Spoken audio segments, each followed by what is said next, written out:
मैं आपको धन्यवाद ज्ञापित करता हूं कि आपने मुझे बजट 2025-26 पर बोलने का अवसर प्रदान किया। अध्यक्ष महोदय, सभापति महोदय, 2025-26 में राज्य की जन कल्याणकारी सरकार ने माननीय मुख्यमंत्री श्री भजनलाल जी शर्मा व माननीय वित्त मंत्री श्रीमती दिया कुमारी जी का हृदय की गहराई से धन्यवाद ज्ञापित करता हूं कि आपने इस प्रदेश की जनता के प्रत्येक वर्ग को हित को केंद्र में रखकर एक ऐसा शानदार बजट प्रस्तुत किया जो राइजिंग राजस्थान के आयोजन के बाद ऐसा ग्रीन थीम बजट होगा जो राजस्थान के चहुमुखी विकास के लिए मील का पत्थर साबित होगा। सभापति महोदय, आपका ध्यान पिछली गहलोत सरकार के द्वारा किए गए राजनीतिक भ्रष्टाचार की ओर ले जाना चाहूंगा। जिस सरकार को विधानसभा और मंत्रालय से चलना था वो सरकार होटलों से चल रही थी। इससे बड़ा अपमान लोकतंत्र का नहीं हो सकता, लेकिन आप आज सदन चलाने में रोड़ा अटका रहे हो। ये जनता देख रही है, राजस्थान की 8 करोड़ की जनता। देश में बीजेपी सरकार का उद्देश्य है राष्ट्र के प्रति समर्पण, परंतु कांग्रेस सरकार का आजादी से ही उद्देश्य रहा है संसाधनों का अतिक्रमण करना और अपहरण करना। मैं आज पिछली सरकार के फेलियर गवर्नमेंट थी, इस स्थितियों में थी कि इस हद पर आ गई कि अनुच्छेद 356 के तहत राष्ट्रपति शासन लगाने की जरूरत थी। पिछली सरकार द्वारा किए गए भ्रष्टाचार, नीतिगत भ्रष्टाचार, भारतीय जनता पार्टी की नीति जल कल्याणकारी, जिसमें हर अंतिम अंत्योदय व्यक्ति के बारे में सोचा जाता है। कई वर्षों से मेरी नवलगढ़ विधानसभा में ट्रॉमा सेंटर को लेकर के, जिस विधानसभा से मैं आता हूं, देश आजाद होने के बाद पहली बार कमल का फूल नवलगढ़ की जनता ने खिला करके भेजा है। 76 साल में कभी भी जनता को कभी अवसर नहीं मिला भारतीय जनता पार्टी की सरकार में विकास करवाने का। पहला बजट जब नवलगढ़ को दिया राजस्थान की यशस्वी मुख्यमंत्री जी ने और आदरणीय दिया कुमारी वित्त मंत्री जी ने, तो नवलगढ़ की जनता ने पहली बार यह तय किया कि हम कभी किसी राज्य के अंदर शामिल हुए हैं। तो मैं मुख्यमंत्री जी का 2023-24 के बजट और इस 25 और 26 के बजट को लेकर के मैं बहुत बहुत धन्यवाद ज्ञापित करता हूं।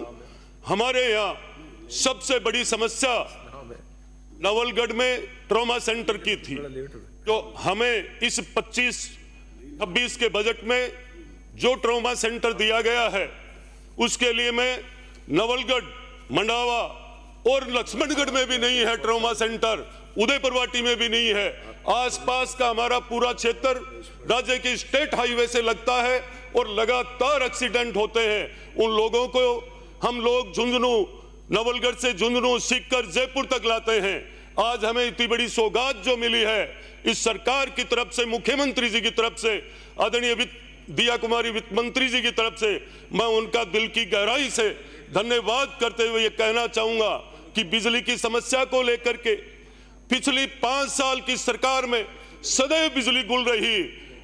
जब भी लगातार इस सरकार के टाइम में 2018 से लेकर के 23 तक बिजली को लेकर लगातार ये समस्या रही, आंदोलन रहा, लोग रोडों के ऊपर आ जाते थे। आज हमारी मांग पे पहली बार जब हम बच्चे थे तब ये देखते थे एक छोटे से पावर हाउस के लिए झुंझुनू तक लोग सांसद के पास, सरकार के लोगों के पास 10-10, 20-20 बार सालों साल जाते थे जब एक छोटा सा पावर हाउस दिया जाता था। मैंने मांग की थी मेरे गांव के लिए 132 के जीएसएस के लिए। आदरणीय मुख्यमंत्री जी और वित्त मंत्री जी और मैं हमारे नागर जी का भी बहुत बहुत धन्यवाद करना चाहूंगा। आपने 132 का जीएसएस जाखल को दिया और 33-11 केवी का हमारे मुकनगढ़ को दिया। नवलगढ़ की बिजली की समस्या खत्म की, इसके लिए मैं बहुत बहुत धन्यवाद करना चाहूंगा। पिछले समय से नवलगढ़ विधानसभा की मैं आज के दिन एक विशेष परिस्थिति में जो जहां खड़ा है नवलगढ़, वहां की बताना चाहूंगा।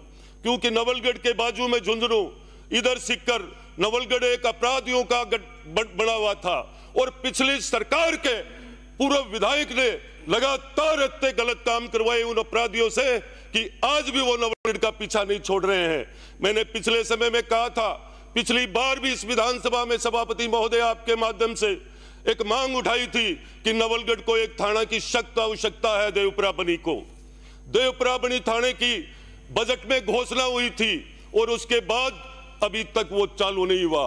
उसकी वजह से आज हमारे अध्यक्ष महोदय जी कह रहे थे कि उदयपुरवाटी के विधायक भगवान राम जी सैनी ने एक मेरी विधानसभा के अंदर जो घटना हुई उसको लेकर एक चर्चा का विषय भी रखा था। तो मैं आज ये कहना चाहूंगा, ये उसी कांग्रेस के टाइम का कि वे अपराधी जिनको देते थे ये विधायक कांग्रेस के संरक्षण, वो ही पनपाए हुए हैं। एक साल के अंदर भारतीय जनता पार्टी के राज में ये अपराधी नहीं पनपे हैं। अपराधियों का पनपने का मतलब लोहागढ़ एरिया के जितने भी पहाड़ और उन पहाड़ों को तोड़ा गया और लोहागढ़ से लेकर के उदयपुरवाटी विधानसभा तक नदियों को चीरा गया। ऐसे कांग्रेस के समय में विधायक और मंत्री होते थे। मैं आपके माध्यम से कहना चाहूंगा सभापति महोदय, मेरे क्षेत्र में कई जगह ऐसी घटनाएं रोज होती है।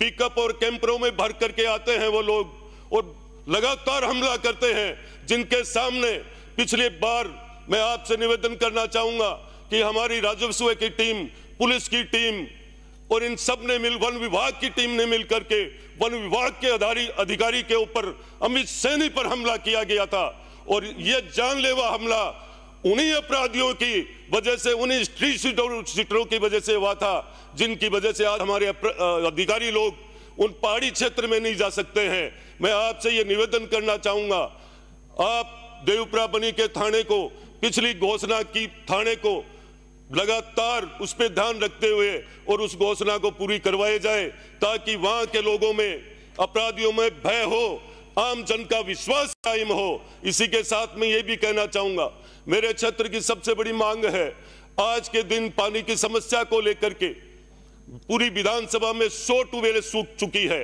तो मैं राजस्थान के मुख्यमंत्री जी से निवेदन करना चाहूंगा, मेरी तरफ से ये मांग है कि पूरे प्रदेश को 1000 ट्यूबवेलें दी गई है, 1500 हेडपंप दिए गए हैं। तो मैं सबकी तरफ से ये मांग करूंगा कि 1000 की जगह 2000 ट्यूबवेल होनी चाहिए, ताकि पूरे प्रदेश की समस्या खत्म हो। क्योंकि आने वाला समय गर्मी के अंदर हम लोगों की जो समस्या है वो सीधे जनता से जुड़ी हुई समस्या है, ये पानी की, और इस पानी से निजात पाने के लिए हमें हर विधानसभा के अंदर जो परिस्थिति हर जिले की, हर विधानसभा की अलग अलग है। मैं मेरी नवलगढ़ की बता सकता हूं, जिसके अंदर कम से कम 100 ट्यूबवेलों की आवश्यकता है आज के दिन, वहां हमारे हेडपंप कोई काम नहीं करता है। साथ ही मैं हमारे सभापति महोदय, विधानसभा क्षेत्र में बहुत बड़ा बजट देख करके जो हम लोगों को, आप लोगों ने जो आशीर्वाद दिया है, उसका बहुत बहुत धन्यवाद करते हुए ये कहना चाहूंगा, प्रधानमंत्री किसान निधि योजना में किसानों को मिलने वाली राशि 8000 से बढ़ाकर 9000 रुपए करने से किसानों की ताकत बढ़ेगी। और किसान इस बात को भी समझते हैं कि पिछली कांग्रेस की गवर्नमेंट ने किसानों को सिवाय धोखे के अलावा कुछ नहीं दिया। अभी तो हमने जब वादा किया था और वादे के बाद दूसरा बजट है, जब तक हमारी सरकार के 5 साल होंगे तब तक किसानों को कितना लाभ मिल जाएगा। मैं मुख्यमंत्री जी का बहुत बहुत धन्यवाद करता हूं। साथ ही ये कहना चाहूंगा कि अध्यक्ष महोदय, गत सरकार के मुख्यमंत्री अन्नपूर्णा फूड योजना से मिलने वाले तेल मसालों के पैकेट गुणवत्ता के मामले में इतने खराब किस्म के साबित हुए कि जनता ने ऐसे सामग्री को उपयोग में लेना तो दूर की बात, लेकिन घर में भी रखने की उचित नहीं समझा। अध्यक्ष सभापति महोदय, ऐसी फूड योजना जनता के लिए फूड योजना साबित हुई। मैं यही कहना चाहूंगा सभापति महोदय, हमारी सरकार ने खाद्य सुरक्षा योजना में 10 लाख नए परिवारों को जोड़ने की घोषणा एक सराहनीय कदम है, जिसमें गरीब तबके के लोग भी मुख्य धारा से जुड़ सकेंगे। अध्यक्ष सभापति महोदय, ऐतिहासिक कलात्मक हवेलियों के संरक्षण हेतु शेखावाटी हवेली संरक्षण योजना एवं हेरिटेज वॉक की घोषणा करने से नवलगढ़ शहर में स्थित हवेलियों को संरक्षण प्राप्त होगा, पर्यटन के क्षेत्र में भरपूर अवसर पैदा होगा। और मैं मुख्यमंत्री जी का विशेष रूप से यह भी धन्यवाद करना चाहूंगा कि जिले में पंच गौरव जो लिए हर जिले में राजस्थान में, उनमें हमारे लोहारगढ़ को उन्होंने पर्यटक स्थल को लिया है, उसके लिए मैं हृदय की गहराई से बहुत बहुत धन्यवाद करते हुए अध्यक्ष महोदय, 70 वर्ष से अधिक आयु के बुजुर्ग चलने फिरने से असमर्थ होते हैं, इस हेतु दवा आपके द्वार आयु में उन्होंने घर पर दवा उपलब्ध कराने की घोषणा से बुजुर्गों के स्वास्थ्य में तेजी आएगी। आपने मुझे अध्यक्ष महोदय, सभापति महोदय बोलने का अवसर दिया, इसके लिए बहुत बहुत धन्यवाद। जय हिंद, जय भारत।